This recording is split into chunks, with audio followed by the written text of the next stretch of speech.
एक गुरु का एक शिष्य बहुत ही बाचाल था। वो हर समय बोलता रहता हूँ, दिन भर इधर उधर की बातें करता, वृक्षासन के लिए जाता तो हर घर से एक नई कहानी लेकर आता और आश्रम के दूसरे शिष्यों को सुनता। एक शिष्य के दूसरे से बुराई करता, चुगली करता और दूसरों के सामने अच्छा बनने का प्रयास करता। खुद के मुंह से ही खुद की तारीफ करता रहता और हमेशा ही खुद को गुरु के सामने सबसे बुद्धिमान और उत्तम से इसे साबित करने का प्रयास करता। वो खुद को सभी शिष्यों से अलग और श्रेष्ठ मानता था। उसका कहना था कि मैं एक आमिर घर का लड़का हूँ। अगर मैं चाहता तो एक आरामदायक और सुविधाओं से भरा जीवन जी सकता था, लेकिन मैं वह सब छोड़कर यहाँ आ गया क्योंकि मुझे सत्य की खोज करनी है। खुद को जानना है, जीवन को जानना है, इसलिए मेरा त्याग तुम सबसे बड़ा है। एक दिन गुरु ने आश्रम के सभी शिष्यों को बुलाकर कहा, आप सभी को अगले एक माह के लिए कोई न कोई संकल्प लेना है। इससे आपकी संकल्प शक्ति मजबूत होगी और आप में आत्म शक्ति का संचार होगा। आप सभी अपनी अपनी सामर्थ्य के अनुसार कोई सभी संकल्प ले सकते हैं और एक माह से पूर्व आप में से जिस का भी संकल्प टूटता जाए वह अपनी पुरानी दिनचर्या में वापस आते जाए। सभी शिष्यों ने अपनी शक्ति के अनुसार छोटे बड़े संकल्प लिए और गुरु को अपने अपने संकल्प के बारे में बताकर वहां से चले गए। लेकिन वो बातों से खुद को सबसे अलग और बड़ा दिखाना चाहता था, इसीलिए वो सीधे गुरु की कुटिया में पहुंच गया और बोला, मैं कोई छोटा मोटा संकल्प नहीं लेना चाहता बल्कि खुद की ही भांति एक बड़ा और महान संकल्प लेना चाहता हूँ। कृपया आप ही बताएं क्या संकल्प लेना चाहिए मुझे। उस बात उन्हीं सीसी की यह बात सुनकर गुरु मुस्कुराए और बोले, क्या तुम मेरे द्वारा दिए गए संकल्प को पूरा कर पाओगे? क्या तुम्हारे लिए उसे पूरा करना संभव होगा? नहीं, वो तुम्हारे लिए संभव नहीं है। तुम उसे पूरा नहीं कर पाओगे, इसलिए तुम खुद ही कोई संकल्प ढूंढो। शिष्य ने कहा, नहीं गुरुदेव, आप जो भी संकल्प मुझे देंगे मैं जरूर उसे पूरा करूंगा। आप बताए तो सही। गुरु ने कहा, ठीक है, तो तुम अगले एक माह तक चुप रहोगे, मुंह से एक शब्द भी नहीं निकालोगे। यही तो हमारा संकल्प है। जिससे ने कहा, गुरुदेव ये भी कोई संकल्प है? ये तो बहुत ही आसान है। एक माह तक चुप भी तो रहना है। कोई बड़ा संकल्प दीजिए जो मेरी योग्यता के लायक हो, जिसे पूरा करने में मुझे समस्या हो। गुरु ने कहा, पहले तुम इस संकल्प को तो पूरा करके दिखाओ। सीएस ने गुरु की बात मान ली। वह उसी समय चुप हो गया और पलटकर कुटिया से बाहर चला गया। उसे चुप रहना बहुत आसान लग रहा था।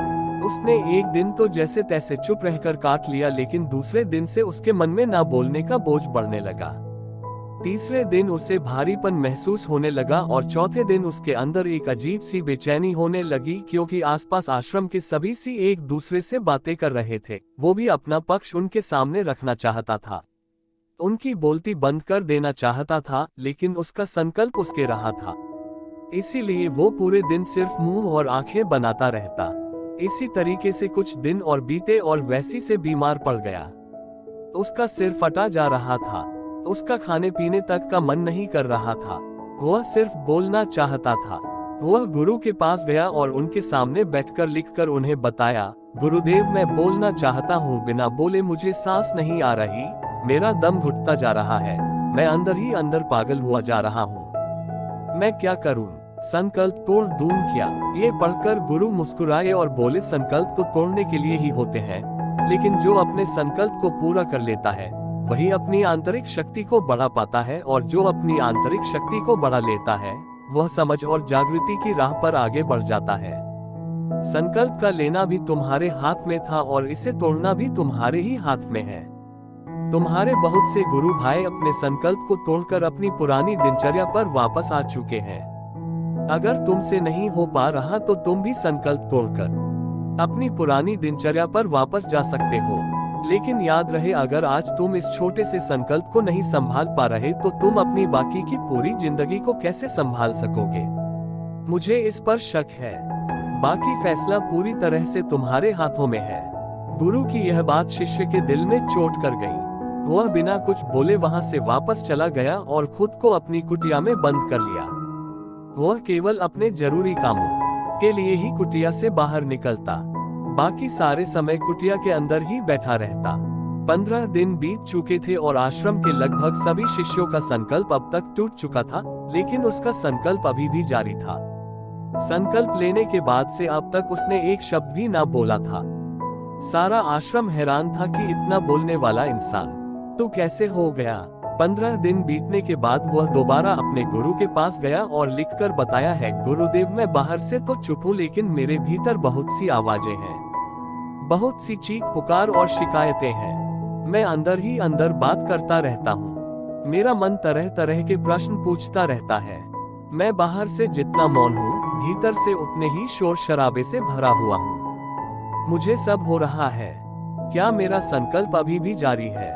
गुरु ने कहा, हाँ तुम्हारा संकल्प अभी भी जारी है, लेकिन जब तक लोगों की ये आवाजें तुम्हारे कानों में पड़ती रहेंगी, तुम्हारा मन बोलता रहेगा, क्योंकि इसे तो आदत है बोलने की। तुम भले ही बाहर से चुप रहो, लेकिन तुम अंदर ही अंदर बोलते रहोगे। तुम्हें इन बातों से, इन आवाजों से दूर जाना पड़ेगा। शिष्य गुरु को प्रणाम कर वहां से चला जाता है और सुबह होते ही अपनी कुटिया छोड़कर जंगल की तरफ चला जाता है। कई दिन बीत जाते हैं, संकल्प का समय भी पूरा हो जाता है, लेकिन वह चीज से लौटकर नहीं आता। आश्रम में सभी को डर था कि कहीं जंगली जानवरों ने उसे खाना लिया हो। इस बीच उसे ढूंढने की बहुत कोशिश की गई, लेकिन वह कहीं नहीं मिला। सभी गुरु भाइयों ने मान लिया था कि जंगली जानवरों ने उसे अपना शिकार बना लिया है, लेकिन गुरु को ऐसा नहीं लगता था। एक दिन आश्रम का एक शिष्य गुरु के पास आया और बोला, गुरुदेव उस वाचाल सीसी के साथ क्या हुआ होगा? क्या जानवरों ने उसे मार दिया होगा?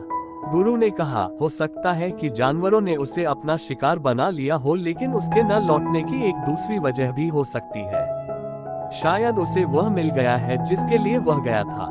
सीएसी ने पूछा, गुरुदेव क्या ज्यादा बोलना इतना हानिकारक होता है?